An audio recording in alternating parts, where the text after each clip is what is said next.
एक cargo ship जो Atlantic ocean से पैसिफिक ओशन के दरमियान आइसबर्ग से टकरा गया और शिप के इंजन मुकम्मल तौर पर फेल हो चुके थे। 7 दिन तक शिप बर्फ़ के समुद्र में भी यारो मददगार फंसा रहा और फिर ऐसी जगह से मदद मिली जो अपने आप में एक मेरिकल था।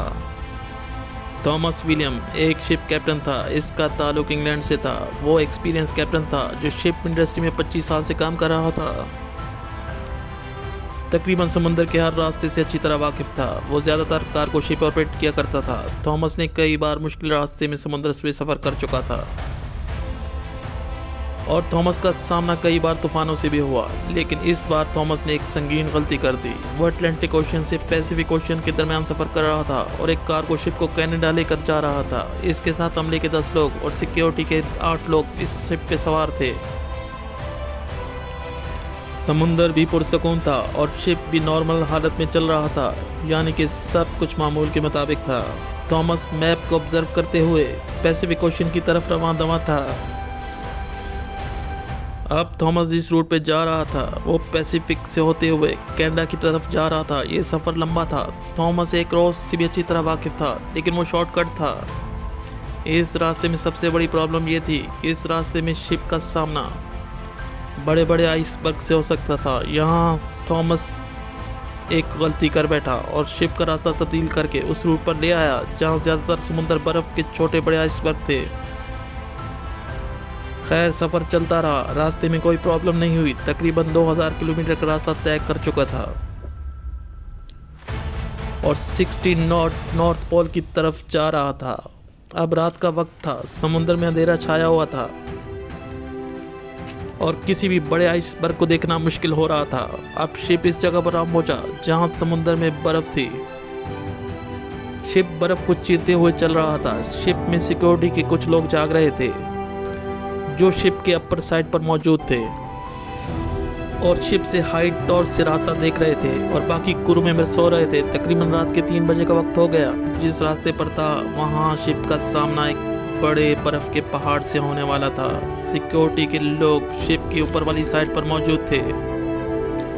इन्होंने ये बर्फ का पहाड़ देख लिया था, लेकिन अंधेरे की वजह से शिप इस पहाड़ के बहुत करीब आ चुका था। सिक्योरिटी के लोगों ने वायरलेस किया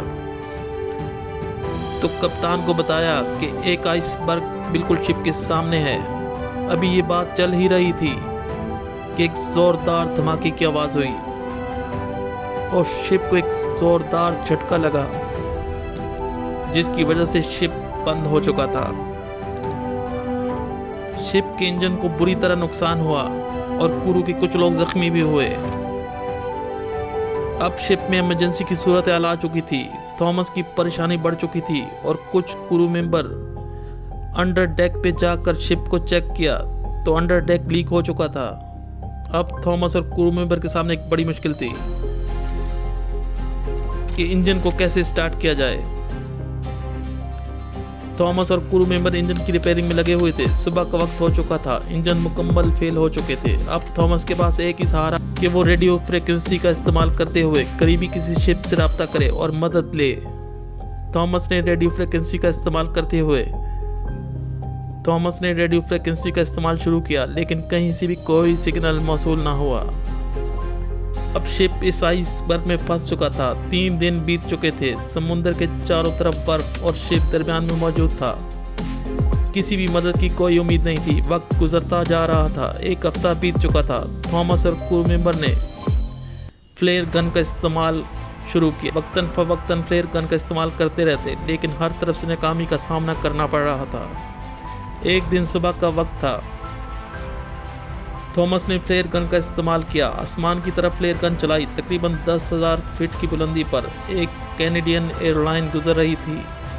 उस जहाज में विंडो सीट पर एक औरत बैठी हुई थी। वो नीचे की तरफ देख रही थी। इसने देखा कि बर्फ में एक शिप फंसा हुआ है और इस जहाज से रेड कलर की रोशनी आसमान की तरफ आ रही है। इस औरत ने फ्लाइट क्रू को ये बताया कि नीचे समुद्र से कोई शिप है। इस शिप से रेड कलर की रोशनी आसमान की तरफ आ रही है।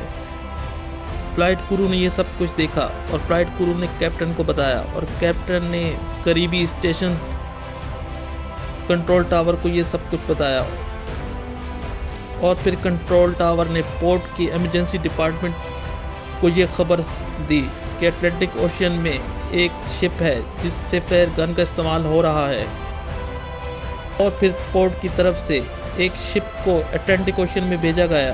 यहाँ वो थॉमस और क्रू मेंबर तक पहुँच गए और इन सबको रेस्क्यू कर लिया गया। ये अपने आप में बहुत अजीब और गरीब बात थी कि हवाई जहाज से इस शिप को देखा गया और फिर रेस्क्यू किया गया। ये एक मिरेकल था।